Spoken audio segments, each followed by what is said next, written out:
드디어 퇴직했다. 이제 좀 쉬어야지. 많은 사람들이 은퇴를 기다리며 이렇게 생각합니다. 하지만 막상 퇴직하고 나면 생각보다 삶이 그렇게 여유롭지도 즐겁지도 않다는 걸 느끼게 됩니다. 오히려 자유가 아니라 공허함이 찾아옵니다. 주변 사람들과의 관계도 점점 줄어들고 하루 종일 집에만 있다 보면 나라는 사람이 쓸모없는 존재가 된 건 아닐까라는 생각에 우울감마저 들죠. 실제로 60대에 접어든 많은 은퇴자들이 이렇게 말합니다. 퇴직은 했는데 이젠 뭘 하고 살아야 할지 모르겠어요. 이 질문이야말로 퇴직을 앞두거나 막 은퇴한 이들이 가장 자주 꺼내는 진심입니다. 이 글은 그런 고민을 갖고 계신 분들께 공감부터 시작해 해답까지 안내해드리는 이야기입니다.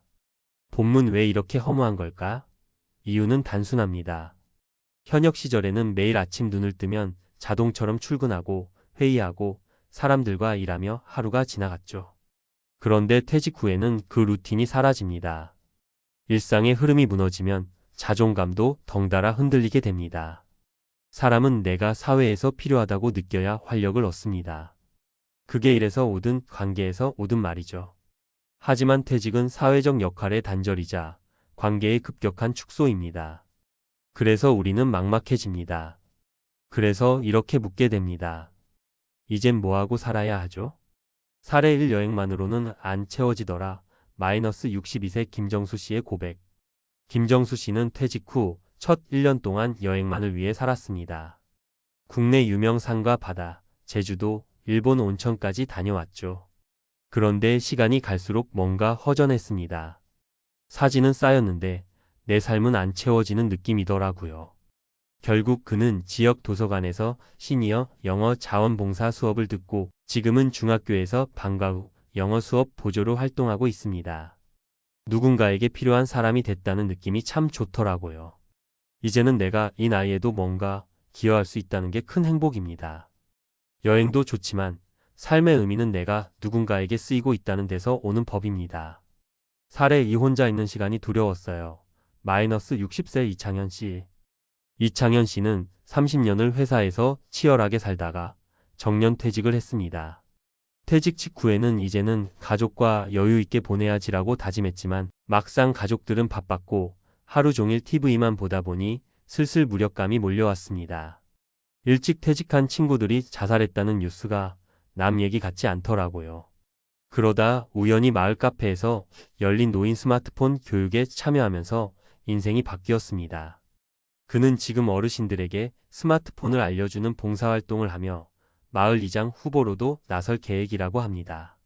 매일 나갈 때가 있다는 것, 누군가와 대화를 나눈다는 것.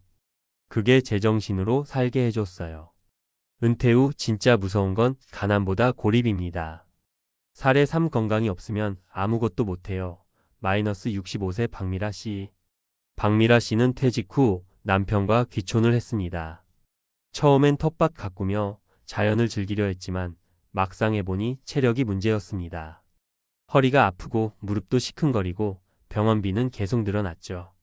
그때부터 그녀는 하루 만보 걷기, 스트레칭, 식단 조절을 시작했고 지역 요가 센터에서 고령층 운동을 배우고 나중엔 강사 자격증까지 따게 됩니다. 몸이 달라지니까 생각도 달라졌어요.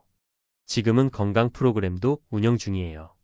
몸이 건강하면 삶의 가능성이 확장됩니다. 반대로 건강이 없으면 어떤 꿈도 이룰 수 없습니다.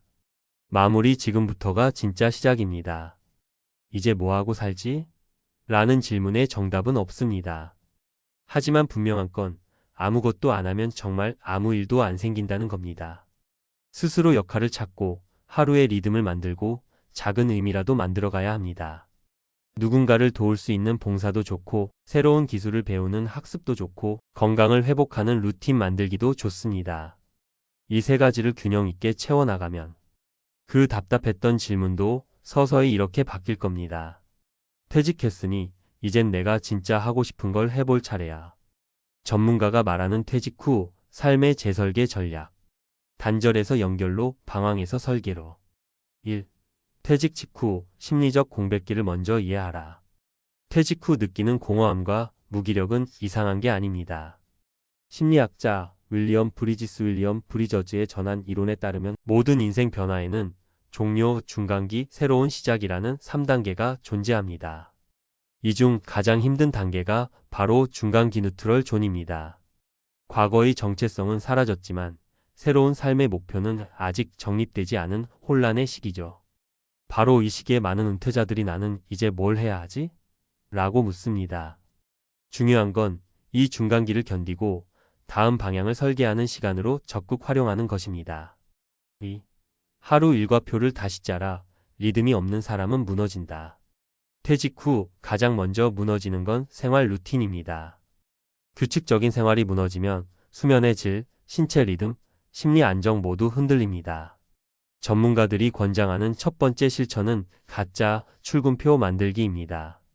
마치 출근하듯 아침에 일어나 일정한 시간에 나가고 점심과 운동, 학습 등으로 하루를 구성합니다. 예시: 오전 7시 기상 8시 산책 9시 지역 커뮤니티 센터 12시 점심 오후 2시 독서 온라인 학습 4시 간단한 봉사활동 저녁 이후 휴식. 이런 구조가 정신 건강을 지키고 의미 있는 삶을 설계하는 첫걸음이 됩니다. 3. 새로운 사회적 역할을 만들어라. 은퇴는 직업의 상실이지 역할의 종료는 아닙니다. 정신의학자 에릭 에릭슨은 노년기의 핵심 발달 과제를 통합 BS 절망이라고 말했습니다. 즉, 이 시기에는 내가 여전히 가치 있는 존재인가? 에 대한 해답을 찾아야 한다는 것입니다. 그 해답은 새로운 사회적 역할에서 옵니다. 예를 들면 다음과 같습니다. 멘토 역할 청년 창업 지원센터, 후배 교육, 은퇴 설계 강의, 지역 리더 마을 이장, 주민자치위원, 아파트 대표, 전문 자원봉사자, 도서관 책 읽어주기, 환경정화 봉사, 온라인 상담. 나이 드문 역할의 전환이지 기능의 퇴화가 아닙니다. 가치를 느낄 수 있는 역할이 있다면 매일 아침은 다시 설렘으로 바뀔 수 있습니다. 4. 배움은 노후의 가장 강력한 재테크. 미국 하버드 대학교의 노화 연구에 따르면 노년기의 활력과 인지능력 유지에 가장 큰 영향을 주는 요인은 배움입니다. 새로운 걸 배우면 해마 기억 중추와 전두엽 의사 결정 기능이 활성화됩니다. 그 결과 치매 예방뿐 아니라 자신감과 우울증 완화에도 도움이 됩니다. 추천 학습 활동. 컴퓨터 활용 능력, 영상 편집, 스마트폰 교육, 미술, 음악, 캘리그래피 등 창의 활동. 시니어 자격증 평생교육사, 실버인지 놀이 지도사, 노인 상담사 등. 특히 자격증은 소득으로도 연결될 수 있어 활력 경제활동이라는 두 마리 토끼를 잡을 수 있습니다. 5.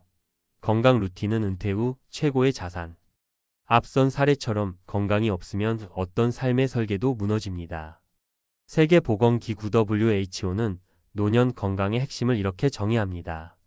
병이 없는 것이 건강이 아니라 스스로 원하는 삶을 영위할 수 있는 능력이 있는 상태다. 즉, 스스로 걸어서 나갈 수 있고 사람들과 어울릴 수 있고 가벼운 일을 할 수 있는 체력이 진짜 건강입니다. 전문가가 추천하는 은퇴자 건강 루틴. 하루 만보 걷기 5실내 스태퍼 30분 이상. 근력 운동주 23회 근감소증 예방. 오메가3, 비타민 D, 마그네슘 등 뇌혈관계 심혈관계 건강 보충제 섭취. 정기적인 건강검진과 치아관리 씹는 힘은 치매와 직결됨. 특히 오메가3는 중성지방을 낮추고 심장 건강과 뇌혈류 개선에 과학적으로 효과가 입증된 대표적인 영양소입니다. 60대 이후의 활력과 집중력 유지를 위해 식습관으로 부족한 경우 건강기능식품 형태로 꾸준히 보충하는 것이 도움이 됩니다. 마무리 좋은 삶은 끝난 게 아니라 다시 그려야 할 도화지입니다. 퇴직은 멈춤이 아니라 재정비의 시기입니다. 중요한 건 내가 멈춰 있을지 다시 그려나갈지를 선택하는 용기입니다. 하루 루틴을 짜고 사회적 역할을 찾고 새로운 것을 배우고 건강을 관리하면 당신의 인생은 60대부터 더욱 빛날 수 있습니다.